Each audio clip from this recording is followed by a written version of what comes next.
370 को लेकर क्या है, क्या किसी तरह का वादा किया गया है एनसीपी और पीडीपी जैसी पार्टियों से आप लोगों की ओर से कि अगर आपकी सरकार आई तो 370 को बहाल कर दिया जाएगा? पूरी बहुत ही प्रबुद्ध एक पैनल बैठा हुआ है। धारा 370 अभी भी हिंदुस्तान के संविधान का हिस्सा है और जो ऑर्डिनेंस है उसमें पहला सेंटेंस है कि जिस तरह से पहला पूरा सेंटेंस जो है वो ये कहता है, using the powers of article 370 we are making these two changes.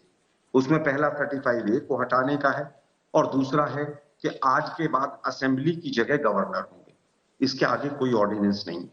इस तरह के 36 चेंजेस पहले भी आए, उसमें सुप्रीम कोर्ट भी आया, हाई कोर्ट भी आया, उसमें पहले प्रधानमंत्री भी वहां पर जो होते थे वो भी हटे और तमाम तरह के 36 के करीब चेंजेस आए हैं। हमने केवल ये कहा कि कोई भी निर्णय आप लेते हैं तो उसको आप संवैधानिक प्रक्रिया से लें। अगर वहां पर चुनी हुई सरकार थी उसको आपने बर्खास्त किया, उसको बर्खास्त करके एक आदमी के हाथ में सत्ता दी, हमारा ये विरोध था।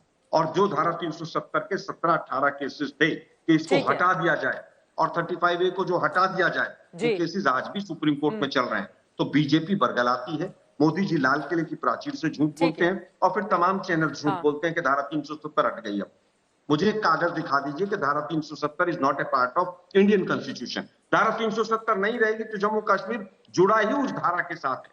उसमें 36 बदलाव पहले हुए हैं, लेकिन जो बदलाव तो फिर यहाँ पर 370 को बहाल करने की मांग क्यों की जा रही है? अगर आप कह रहे हैं कि 370 हटा ही नहीं, फिर महबूबा मुफ्ती को 370 हटाने के लिए राहुल गांधी में उम्मीद की किरण क्यों नजर आती है? फिर यहाँ की जो पार्टियां हैं वो क्यों कहती हैं कि 370 अगर हमारी सरकार आ गई तो फिर हम उसको यहाँ पर लागू करेंगे?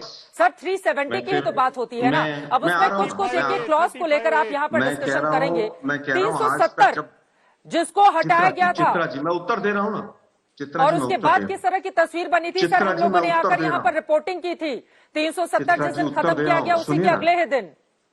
चित्रा जी मैं उत्तर दे रहा हूं। आपके प्रोड्यूसर साहब 35A के बारे में आपसे कह रहे हैं कि 35A पे सवाल पूछो, मैं 35A पे भी दे रहा हूं कि 35A का जो है वो 15 साल कर दिया गया है कि पहले 15 साल आप वहां रहेंगे तब 35A लागू नहीं होगा आपके ऊपर। और अगर कहीं पर किसी को कोई शंका हो तो सबसे पहला आदमी मैं हूं जो जमीन खरीदना चाहता हूं, सुधांशु जी खरीदवा दे मुझे वहां पर।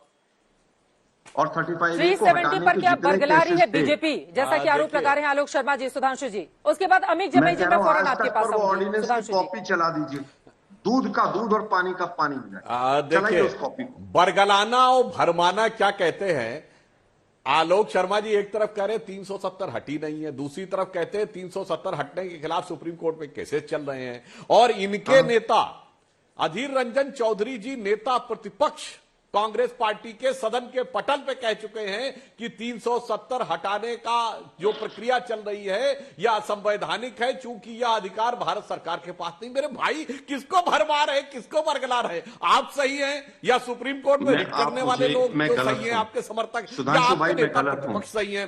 और दूसरी बात 35A की बात आई आलोक जी, संवैधानिक प्रक्रिया की बात यह है कि भारत के इतिहास में एकमात्र संविधान संशोधन 35A है जो कभी संसद में पारित ही नहीं हुआ।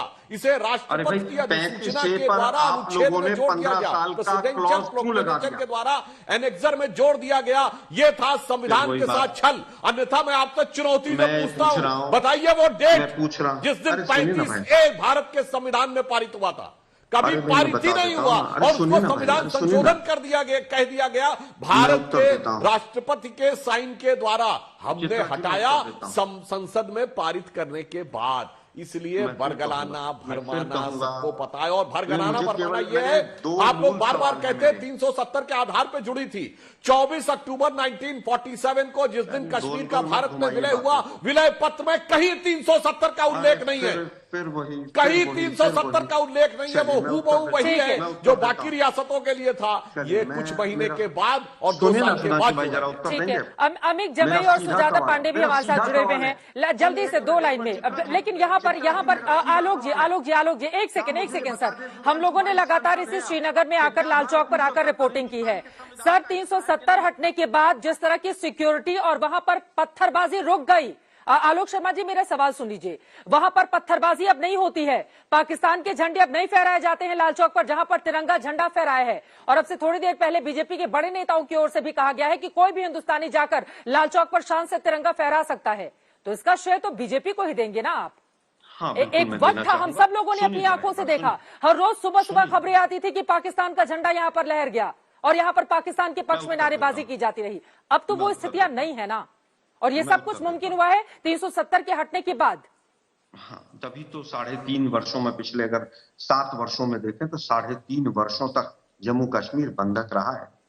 2.5 साल तक इंटरनेट का कर्फ्यू रहा है, ये भी देख लीजिएगा जरा। और धारा 370 हटने के बाद कितने दिनों तक कौन कौन लीडर्स, अगर वहां धारा 370 की वजह से ही शांति आनी थी तो सालों साल वहां पर कर्फ्यू क्यों रहा?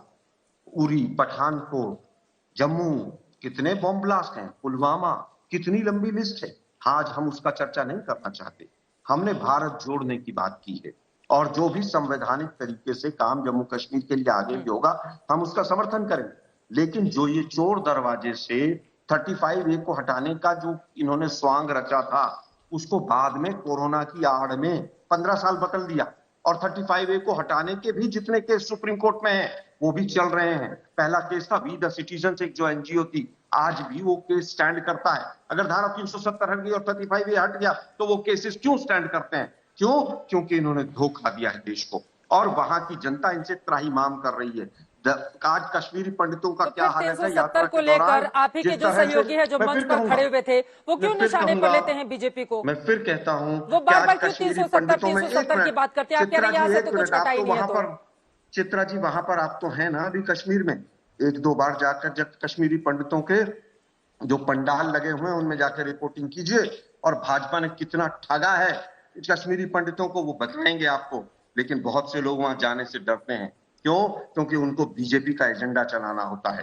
कश्मीरी पंडितों की कितनी रिपोर्टिंग हुई, पूरा नेशनल मीडिया वहां पर बैठा है, कोई नहीं गया वहां पर उनके यहाँ पर जाके पूछे वास्तव में क्या है। और जो तमाम लोग यहाँ पर टीवी चैनल्स पर बैठते हैं कश्मीरी पंडितों के नुमाइंदे, वो बीजेपी के नेताओं के पूरे स्पॉन्सर्ड लोग हैं।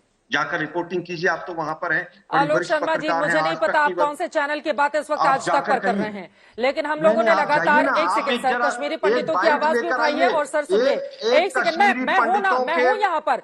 सर अब कांग्रेस पार्टी हमें कहेगी कि आप जाकर यहाँ रिपोर्टिंग कीजिए, तो सर ऐसे सर्टिफिकेट और ऐसे स्टोरी आइडिया की जरूरत नहीं है। हमें जहां पर लगेगा हम उस स्टोरी के लिए चले जाएंगे। इसके लिए सर आप स्टोरी आइडिया मत दीजिए।